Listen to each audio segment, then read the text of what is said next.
Okay, good afternoon, everyone. Thank you for attending our session on digitization and professional mobility.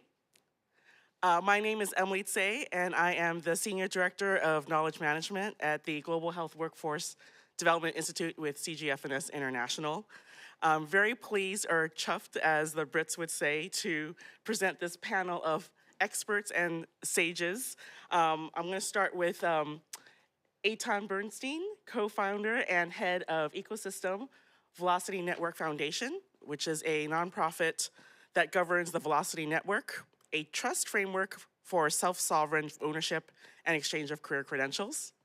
Next to him, we have Deb Eberhardt, Chief Strategy Officer with Credential Engine, also a nonprofit, but dedicated to making credentials more clear through the use of technology. Then, of course, Melanie Gottlieb. Let me get the slide there so her name is showing nice and bright.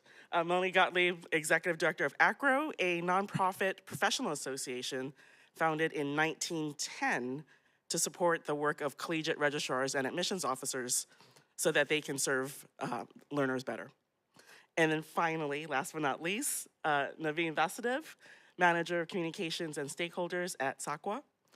Among its many responsibilities, the South African Qualifications Authority oversees the National Qualifications Framework and the National Learners Records Database. So I'd like to welcome you all. Why are we here at this hour in this space? So we've been doing a lot of learning now that we're in day 2 of the conference. And I think we all agree that previously GDN might have been associated with digital student data and student mobility, but now really, as Simone has said a couple of times, it's really about student and worker mobility. And along with that, other themes include just, while we recognize we have the technology, it's really the adoption and the use and placing value on that. So as Sharon Liu said from JFF, it's all about that policy clarity. So these are the themes we're going to be covering in this session. We have what challenges have you observed in the adoption and acceptance of digitization as it relates to professional mobility? How do you believe we can work towards addressing these challenges? How can we move that needle? That's why we're all here. But not to be so down on ourselves, because this is a very complex, layered issue. So also acknowledging what wins we've had so far and celebrating them. And also, of course, highlighting the importance of technology for refugees and displaced persons. We actually only have a half hour together, so I'm calling this the rapid fire roundtable. So we are going to be led by our sages here, but definitely want to include you all in terms of comments, observations, questions. Anyone can tackle any one of these questions in any sequence or combination of questions. We're going to leave it open and unstructured. The structured part comes is if anyone in the audience does have a question or a comment, please do share it, but I need you to raise your hand because I've been instructed to bring the mic to you to speak into it, okay? All right, so let's start with challenges and how we can move the needle. Does anyone from our sages want to lead us by taking a first stab? Oh, it is on. Good. I'll jump in. I think in the adoption and acceptance around professional mobility, it's got some additional challenges that are really much more in the small p policy and big P policy sphere. Professional mobility, there are a number of regulated professions that have a lot of power players in the space. They are regulatory bodies. It might be state, it might be national, it might be accreditation or licensure bodies, and those are each separate within their individual contexts. And so I think that's probably the biggest challenge that I've seen.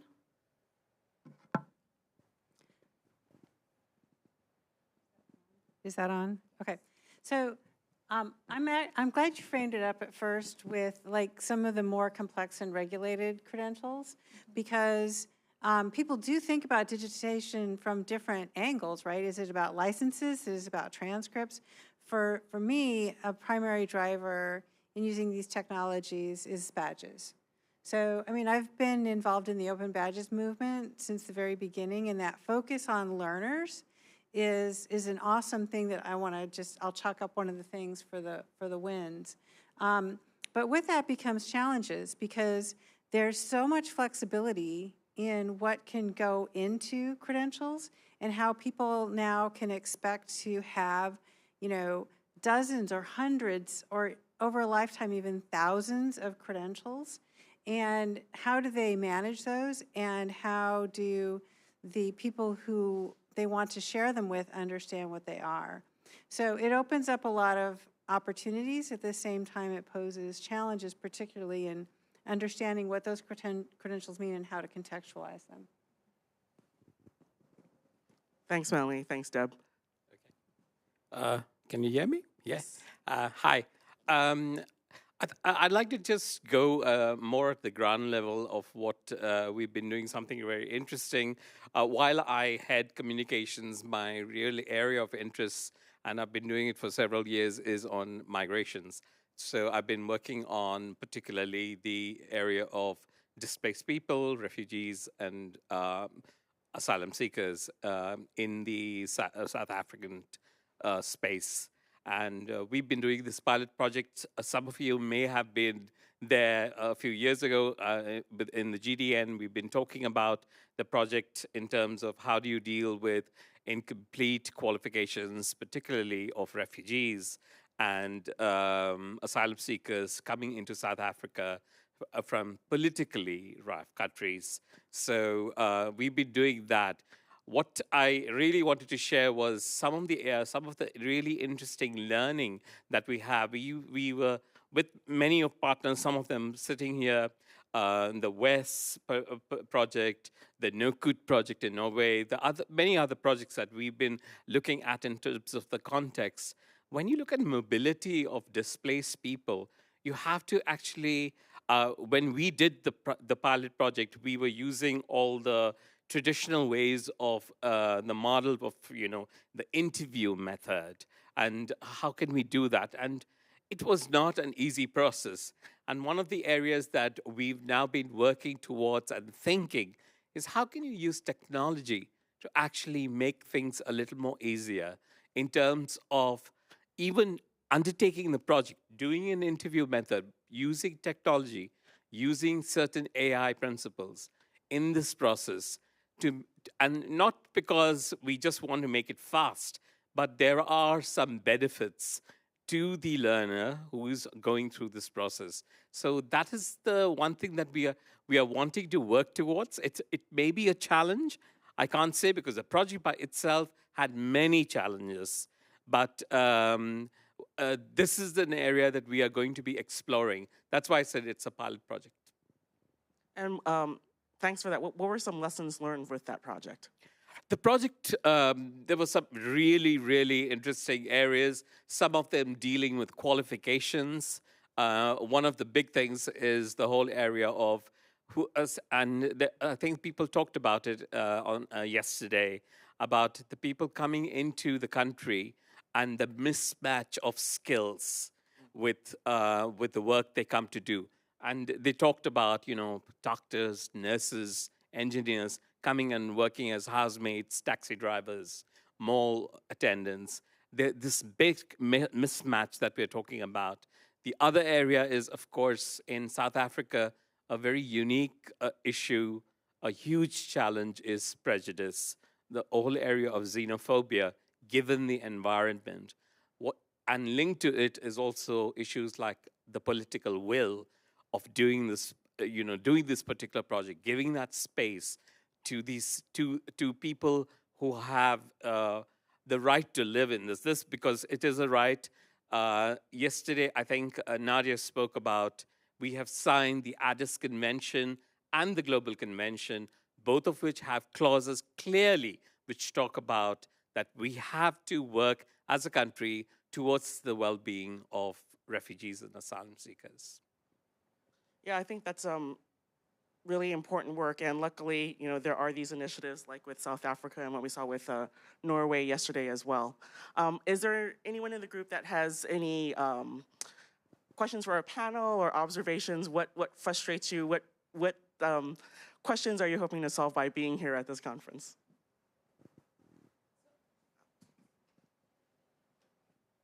I just wanted to add to what Naveen was saying. One of the observations and one of our learnings is I think our methodology, because people don't have documentary evidence, is kind of putting a portfolio of evidence, almost like the recognition of prior learning sort of approach. But because the portfolios are usually narrative-based, and it's usually people with third, fourth language, and to do it in English is a very challenging thing, that we realized that when we were doing the interviews and stuff, the technique we were using became show and tell. The confirmation, if they had pictures, they showed it to us. So we did a kind of triangulation to verify, and then once we recognized the qualification, we knew that we found multiple avenues because we didn't have the documentary evidence. So we had to reframe and change how we looked at collecting portfolios evidence. These people could not probably write it down, but they could explain their qualifications and skills and knowledge in very expressive ways, yeah. And that's the amazing part about how technology can play a role, right? Because as you say, especially when there isn't documentary evidence, to be able to create this portfolio and use technology to leverage that.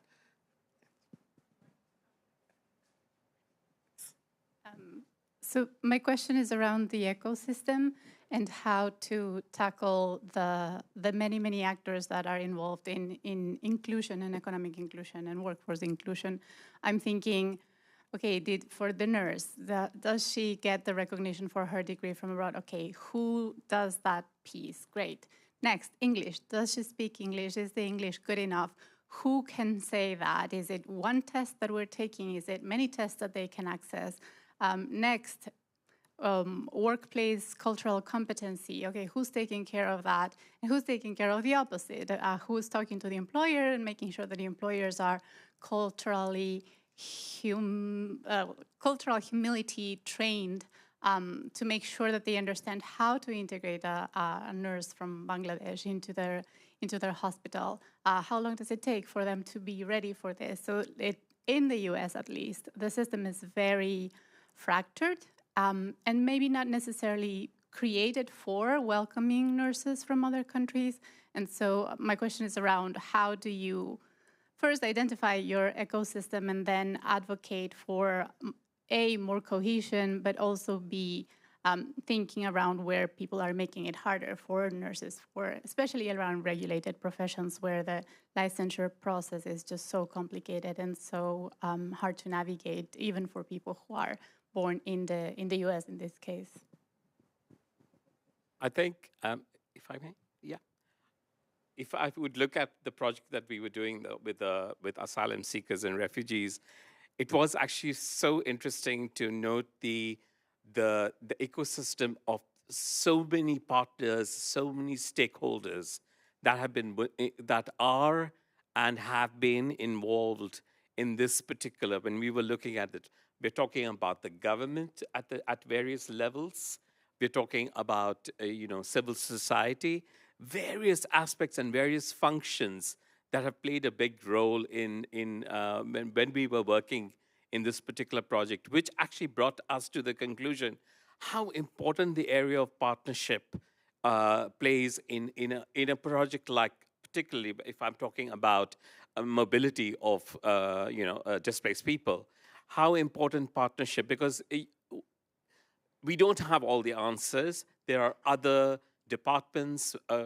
For example, in South Africa, the Home Affairs plays a very big role in the immigration matters for the refugees and asylum seekers. When we were actually interviewing the refugees and the asylum seekers, we had asylum seekers for more than 15 years being asylum seekers. And because they have the term asylum seeker, a recruiter does not trust them to remain in that particular place for a long time. They would think this person is going to go somewhere else. Just imagine that little term that they use, asylum seeker, creates so many hassles. So when we were looking at our project, it really meant we have to identify the various stakeholders and the functions that would play a role in this. So it was a big learning for us when we started the project. We didn't start with that idea at first. I love that you asked about ecosystems because I think framing the problem, first of all, as an ecosystem problem is important.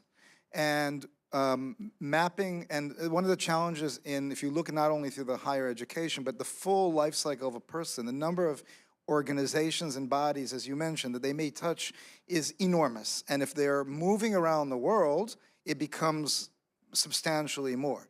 I think the challenge that we're looking at every time we try to build up a new ecosystem is in two things. As one tip, but we could talk about this for hours.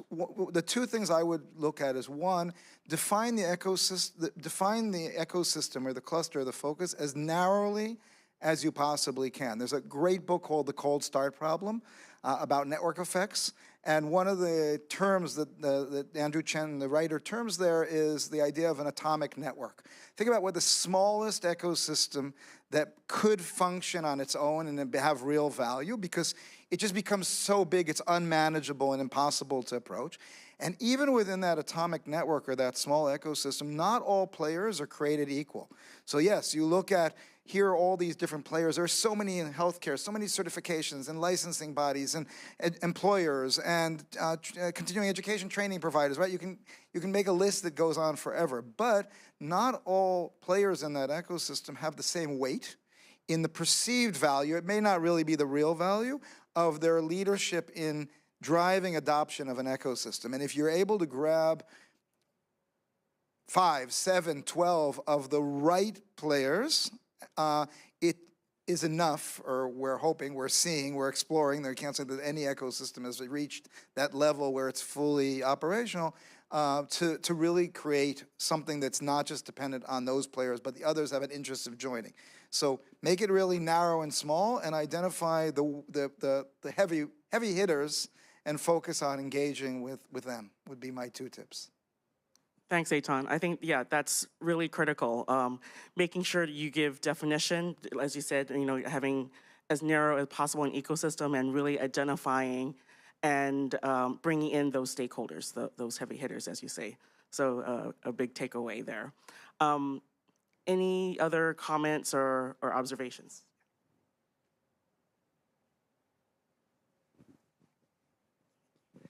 I just wanted to pick up on Julie's comment. And I think leveraging AI, I think we could do that now. I think we could use AI to alleviate some of the language barriers that we have with asylum seekers.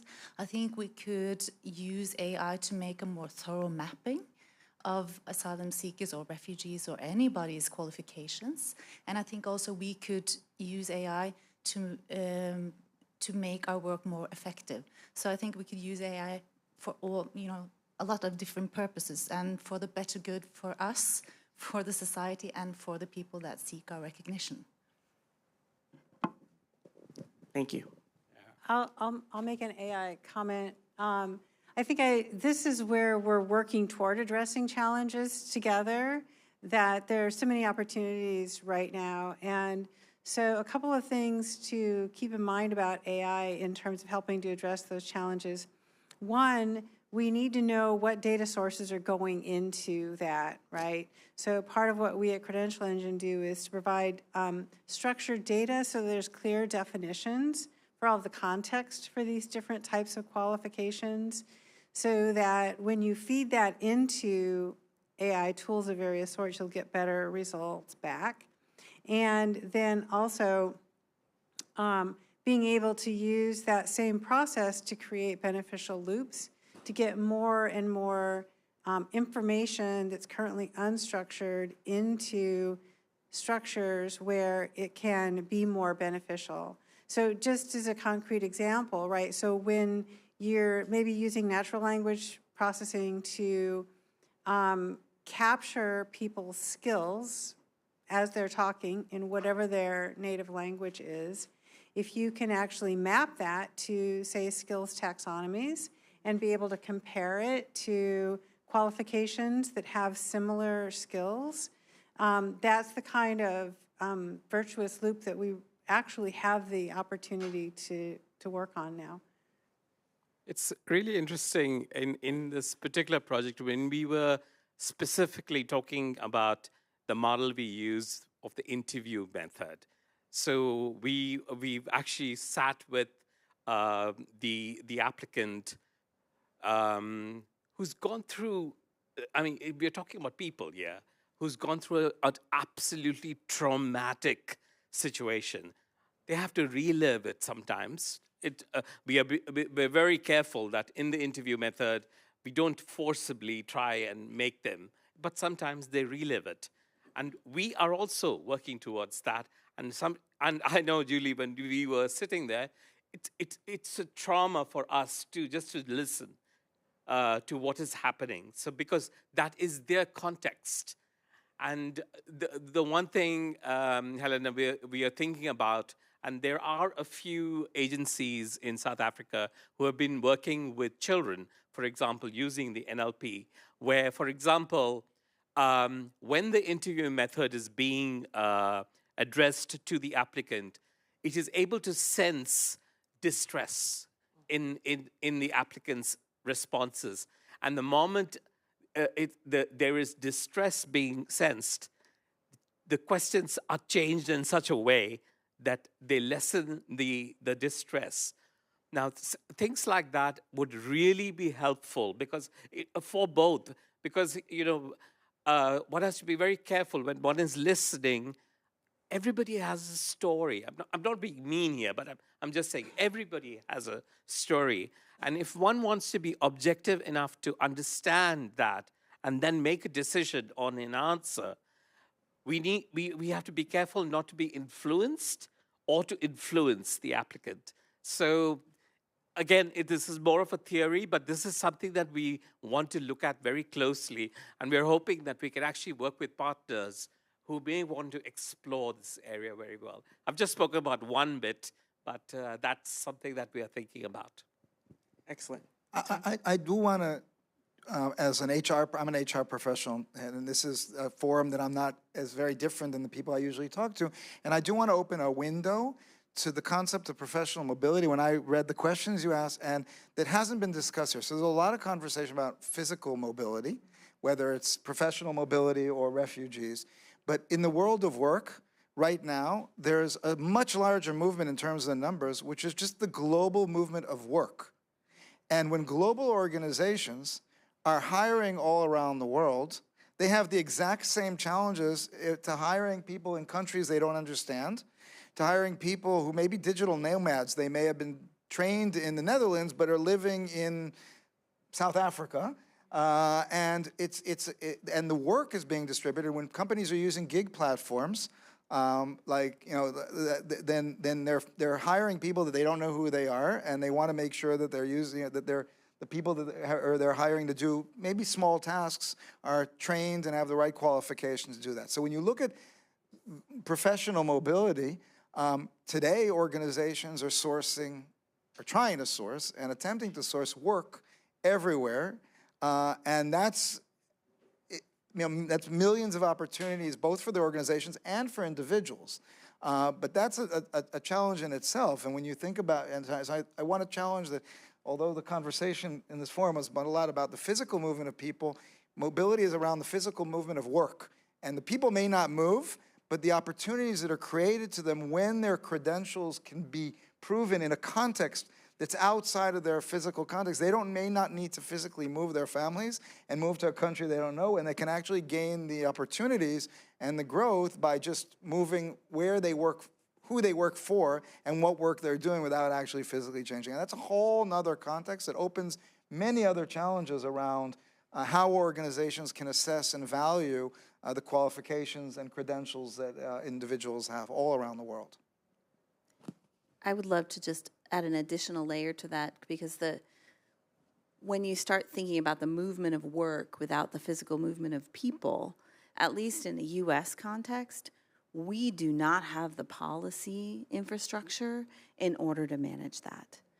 If I want to hire someone at Acro who works in another country, who's physically located in another country, regardless of what their citizenship is, our legal frameworks, in order to do that, are not, they're practically non-existent. It's really challenging. I mean, we actually can't even, we have 50 sets of labor laws across states. And so as a company, you have to manage that. And so then to manage it globally becomes this whole other set of challenges if you want to do it legally within your national frameworks. I think the world, at least the US definitely, but a lot of the world hasn't quite adjusted to that yet. And there's definitely some work to be done in the policy and framework exchange. I mean, in the US, I only recently discovered we're one of 2 countries in the world that tax you based on your citizenship, not your physical location. So if you have to pay taxes to the US even if you live somewhere else, if you're a citizen. So there's a whole layer, and that's like big P policy that needs to be managed. Eitan, Melanie, thank you, because mobility has many meanings to it, and it's definitely a very complex issue. With the few minutes we have left, I wanted to know what wins can we celebrate, because we can't just focus on the challenges, but do some stock taking and see what wins did we have. I would say, just as a quick one, these conversations here, honestly, I think a space like the GDN is a win. We have multiple stakeholders at multiple levels on equal footing, having conversations, thinking about these big problems and big challenges and how we can solve them together. And many of us, like, I feel like we enter these conversations leaving our egos behind. And we're moving into the space saying, how do we make it better? And so I count this kind of conversation and this kind of collaboration as a giant win. Agreed. Something just fairly basic is, I think we've seen a real shift to focus on individuals. Even just, for example, using the word learner instead of student. And so that we're focusing on what people need and not what systems are imposing. I think that's just been a big sea change, even in the last 5 years, that we can celebrate. And by the way, I really agree, but as an HR person, the fact that it's still called learner, they're not a learner, they're a person, they have a full life. I mean, we could even take it further and talk about an individual or person. Yes, I do want to celebrate, there are, not enough, but there are some organizations that have dived into this, not waiting to see when the ecosystem will emerge, and saying, we believe this is the right thing. We believe this is where the world is going. We're not going to wait, because the easiest thing is to stand by the pool side. Everyone's standing around the pool. The water's a little chilly, and I don't want to dive in first. Everyone knows that once everyone's in the pool, we're having a great time, but no one's getting in. And I do want to celebrate 2 leaders in this forum, just so you're aware, and happy to introduce you. And one is HCA Healthcare, one of the biggest healthcare systems in the world, and I think the biggest in the U.S., that their CHRO and their leadership of HR team has just said, we're doing this. Why? Because it's the right thing to do. Because we believe this is how we transform our industry. And the other is, I know there's some Dutch people here, is Randstad, the biggest staffing company in the world, which just said, we believe this is right. We employ millions of people a year who work through us and are applied by us. We're going to just do it. And we need a few more who just say, let's do it, to gain momentum. Everyone's standing aside and saying, yeah, when they'll do it, we'll do it. We're waiting for them. I sit with education people, and people in this room say, well, the employers aren't ready. And I'm talking to the employers, and they're saying, but the education system isn't ready. And everyone's waiting for everybody else to go. So I want to celebrate those who are just saying, we're just going for it, and we're ready, and we're not waiting for anyone, and everyone will follow when they're ready. If I may, I want to pick up what Melanie said. Yesterday, if you folks remember, there was an incredible moment.